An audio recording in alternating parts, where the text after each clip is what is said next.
Hello friends, path to success में आपका स्वागत है।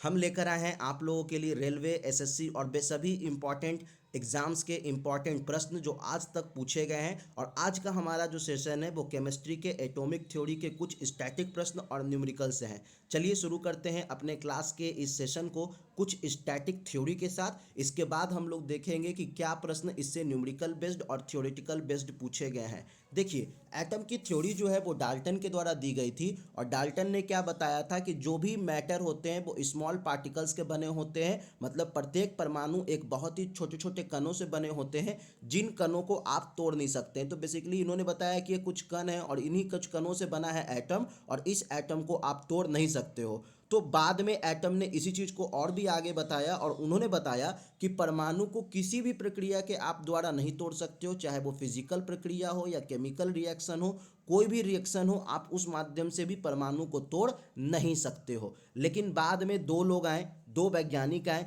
एक का नाम था निल्स बोर और एक का नाम था रदरफोर्ड। इन्होंने बताया जी नहीं सर, आप एटम को भी फर्दर और डिवाइड कर सकते हो, तोड़ सकते हो। और उसका डिसीजन क्या निकला कि एटम टूटता है प्रोटॉन, न्यूट्रॉन और इलेक्ट्रॉन में। ठीक है, इससे पहले कि हम आपको इलेक्ट्रॉन, प्रोटॉन और न्यूट्रॉन बताएं, आपको ये जानना चाहिए कि ये सवाल पूछा गया है कई बार एग्जाम में कि भारत में परमाणु सिद्धांत को कनाद ने दिया था। ये कई बार पूछा गया है कि who gives the theory of atom in India. तो कनाद जो है वो एक भारत के व्यक्ति थे, भारत के एक वैज्ञानिक एक प्रकार से थे प्राचीन काल में, जिन्होंने भारत में परमाणु सिद्धांत को दिया था। हम बढ़ते हैं अगले प्रश्न की, हम बढ़े अगले थ्योरी की ओर। उससे पहले आपको कुछ चीज़ें दिमाग में रखनी होगी। ये ध्यान में रखना है कि इलेक्ट्रॉन, प्रोटॉन और न्यूट्रॉन क्या है।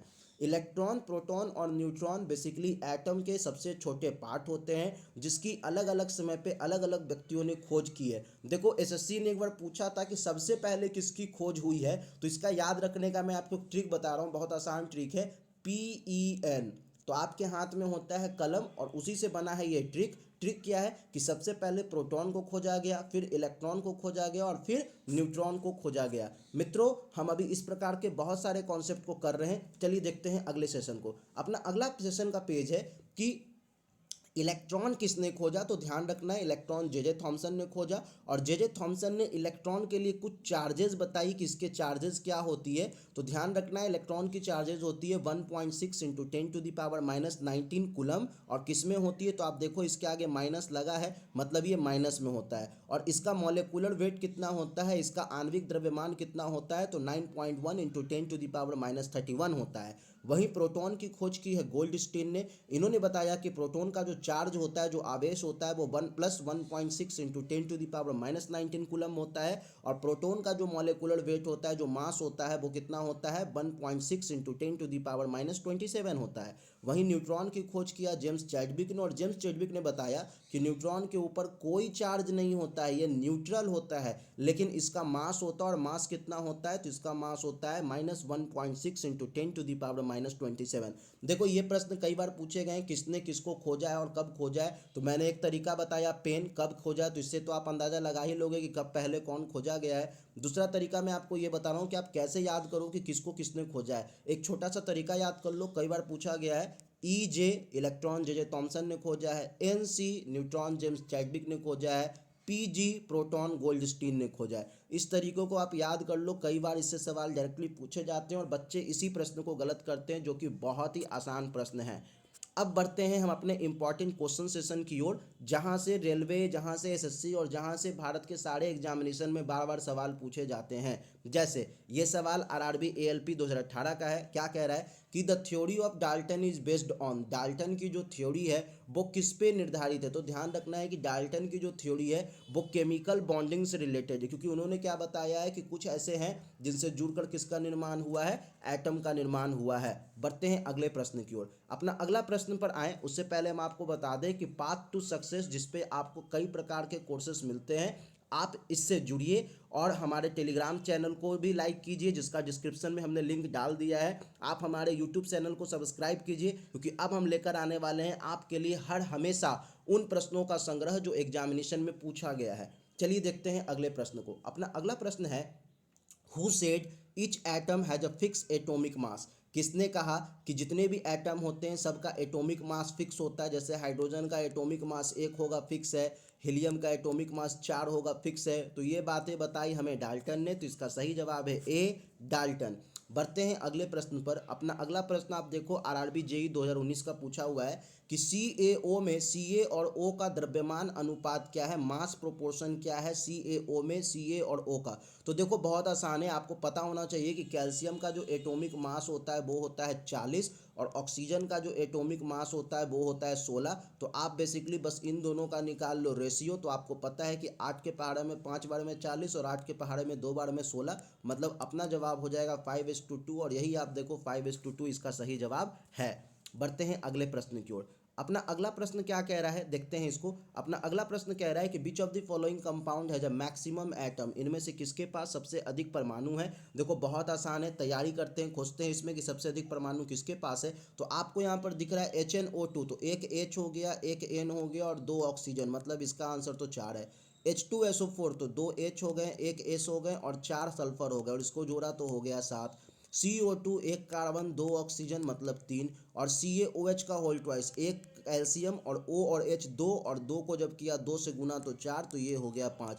तो आपको दिख रहा है 7 सही जवाब है, मतलब H2SO4 एक ऐसा कंपाउंड है जिसके पास एटम की संख्या सबसे अधिक है इस दिए गए प्रश्न में। बढ़ते हैं आगे। आगे क्या कह रहा है कि पानी में हाइड्रोजन और ऑक्सीजन का द्रव्यमान क्या होता है। तो देखो पानी का फॉर्मूला होता है H2O, और H2O में 2 हाइड्रोजन मतलब 1 गुना 2, और ऑक्सीजन कितना होता है तो 16 होता है। ये दोनों का मॉलिक्यूलर एटॉमिक वेट है। तो 2 से 16 तो गया 8 बार में, तो इसका सही जवाब हो जाएगा 1:8। तो अपना सही ऑप्शन है ऑप्शन बी 1:8। बढ़ते हैं अगले प्रश्न पर। अपना अगला प्रश्न कह रहा है कि कैल्शियम का परमाणु द्रव्यमान क्या है। तो ध्यान रखना है, कैल्शियम का परमाणु द्रव्यमान कितना होता है, 40 होता है। देखो ये डायरेक्टली क्वेश्चन है जो LP एंड टेक में 2018 में पूछा गया है।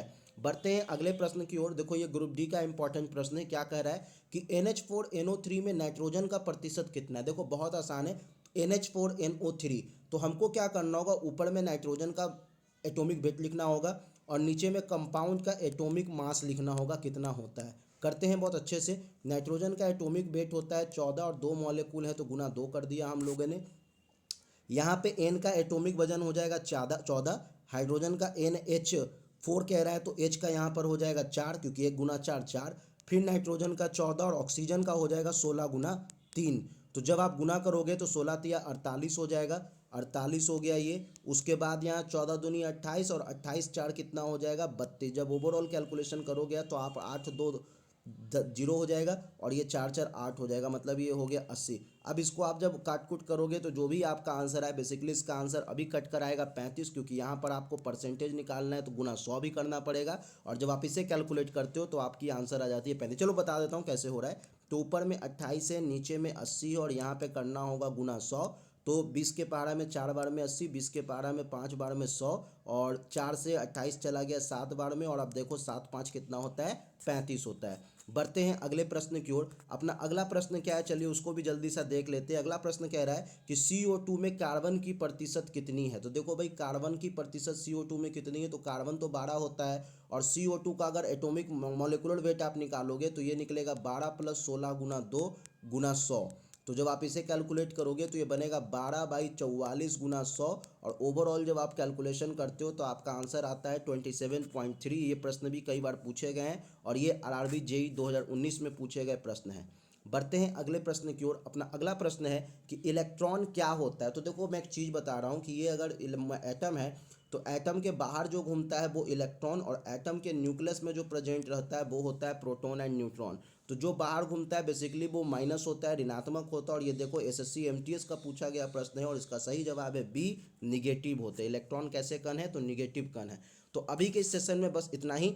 पाथ टू सक्सेस आपके लिए इसी प्रकार के और भी कंटेंट मटेरियल लेकर आएगा। उससे पहले 2 4 क्वेश्चन और हम करते हैं। और प्रश्न क्या कह रहे हैं कि जल के 5 अणुओं का द्रव्यमान क्या होगा। तो देखिए 5 अणुओं का द्रव्यमान अगर आपको निकालना है तो कैसे निकालेंगे इन प्रश्नों के द्रव्यमान को। तो देखो जल का जो एटॉमिक मास होता है बेसिकली वो होता है 18, और यहाँ पे 5 अणु है तो इसको कर दो गुना 5, तो ये निकल जाएंगे 90। तो इस प्रश्न का सही जवाब हो जाएगा 90। जल के 5 अणुओं का द्रव्यमान कितना होता है, तो 90 होता है। तो मित्रों अभी बस इतना ही।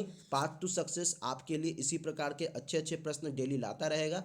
अभी तुरंत हमारे यूट्यूब चैनल को आप सब्सक्राइब करें और देखना ना भूलें हमारे यूट्यूब चैनल पे आने वाले नेक्स्ट वीडियो के। आज के लिए बस इतना ही। धन्यवाद। थैंक यू मित्रों, थैंक यू।